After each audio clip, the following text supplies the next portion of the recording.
નમસ્કાર મિત્રો, આજે આપણે આવી પહોંચ્યા છે તાપી જિલ્લાના સોનગઢ ખાતે।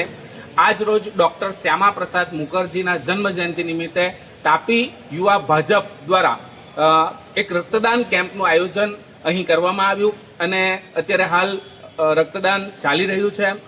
સવારથી જ મોટી સંખ્યામાં ભાજપના કાર્યકરો સાથે નગરપાલિકા સોનગઢ તેમજ વેપારી વર્ગ યુવાનો અહીંયા મોટી સંખ્યામાં જોડાયા। સોનગઢમાં ડોક્ટર શ્યામા પ્રસાદ મુખર્જીની 125મી જન્મજયંતિ નિમિત્તે રક્તદાન શિબિર યોજાઈ।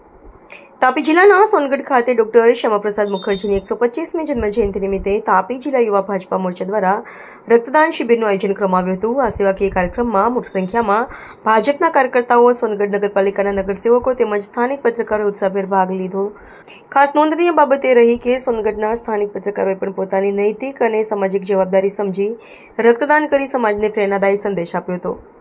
પત્રકારોએ માત્ર સમાચાર પ્રસારિત કરવાની જ નહીં પરંતુ સમાજ પ્રત્યેની પોતાની ફરજ નિભાવી માનવ સેવાનું ઉત્તમ ઉદાહરણ પૂરું પાડ્યું હતું। આ પ્રસંગે ઉપસ્થિત આગેવાનોએ જણાવ્યું હતું કે રક્તદાન મહાદાન છે અને એક યુનિટ રક્ત કોઈ ગંભીર દર્દી માટે જીવનદાયી સાબિત થઈ શકે છે। સમાજમાં માનવ સેવાની ભાવના મજબૂત બને અને જરૂરિયાતમંદ દર્દીઓને સમયસર રક્ત ઉપલબ્ધ થઈ શકે તે હેતુથી આવા કાર્યક્રમનું વિશેષ મહત્વ હોવાનું જણાવાયું હતું। આયોજકોએ વધુમાં જણાવ્યું કે સ્વસ્થ વ્યક્તિએ નિયમિત સમયાંતરે રક્તદાન કરવું જોઈએ અને વધુમાં વધુ લોકો આવા સેવાકીય કાર્યમાં જોડાય તે માટે સૌને રક્તદાનનું આહ્વાન કરવામાં આવ્યું હતું। સમગ્ર કાર્યક્રમ સેવાભાવ અને સામાજિક જવાબદારીના સંદેશ સાથે સફળતાપૂર્વક પૂર્ણ થયો। આ રક્તદાન કેમ્પમાં સારી બાબત એ પણ કહી શકાય કે પત્રકારો પણ એમાં જોડાયા અને પત્રકારોએ પણ રક્તદાન સ્વૈચ્છિક રીતે કર્યું। એમણે પણ પોતાની નૈતિક ફરજ ગણી શકાય કે રક્તદાન એ મહાદાન છે।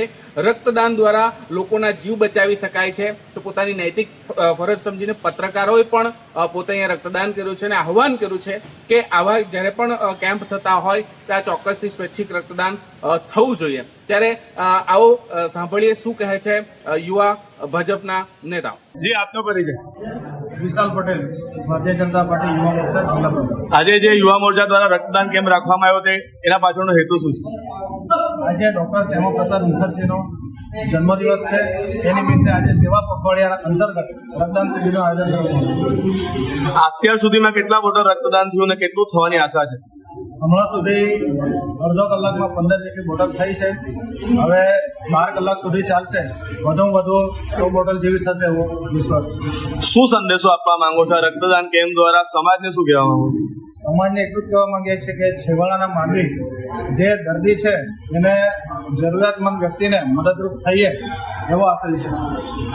આવનાર સમયમાં બીજા યુવા મોરચા કોઈ કાર્યક્રમોનું આયોજન કરું?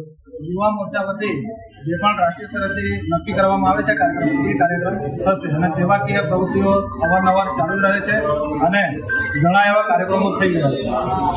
જી, આભાર। શ્યામા પ્રસાદ મુખર્જી 125મી જન્મજયંતિ નિમિત્તે જે પખવાડિયાના કાર્યક્રમ યોજાયેલા છે નિમિત્તે ભારતીય જનતા પાર્ટી યુવા મોરચો ગુજરાત પ્રદેશ દ્વારા આ વિશેષ કાર્યક્રમ બ્લડ ડોનેશનનો આપવામાં આવ્યો હતો। આજે તાપી જિલ્લા યુવા મોરચાની સમગ્ર ટીમ દ્વારા સોનગઢ નગરની ટીમને સાથે રાખી સોનગઢ નગર ખાતે આપણે બ્લડ ડોનેશનનું આયોજન કરવામાં આવ્યું છે। યુવા મોરચાને અવારનવાર આ કાર્યક્રમ હોતા જ હોય, પરંતુ 125મી શ્યામા પ્રસાદ મુખર્જીની જે જન્મજયંતિ એ વિશિષ્ટ રીતે જहाँ हुए बलिदान मुखर्जी फिर हमारा આ નારા સાથે જ્યારે યુવા મોરચો કામ કરતું હોય, જ્યારે યુવા મોરચા વિશિષ્ટ કાર્યક્રમ આખા સમગ્ર ગુજરાતમાં થવાના છે, ત્યારે આજે સોનગઢ નગર ખાતે પણ આયોજન કરવામાં આવ્યું છે। યુવા મોરચાના જિલ્લાના પ્રમુખ યુવા મોરચાના એવા વિશાલભાઈ પટેલ અને સમગ્ર ટીમ દ્વારા એનું આયોજન કરવામાં આવ્યું। જી, આજ રોજ શ્યામા પ્રસાદજીની 125મી જન્મજયંતિ નિમિત્તે યુવા મોરચા સોનગઢ નગર દ્વારા આયોજિત બ્લડ ડોનેશન કેમ્પમાં હું એક ડોનર તરીકે બ્લડ ડોનેટ કર્યું છે। હું 30થી વધુ વાર બ્લડ ડોનેટ કર્યું છે। હું સમગ્ર સોનગઢ નગરજનોને કહેવા માંગીશ કે આપ બી રક્તદાન કરો। રક્તદાન મહાદાન છે, આનાથી બીજાની બી જાન બચે છે અને રક્તદાન હર હંમેશા કરતા રહેવું જોઈએ। જી, થેન્ક યુ।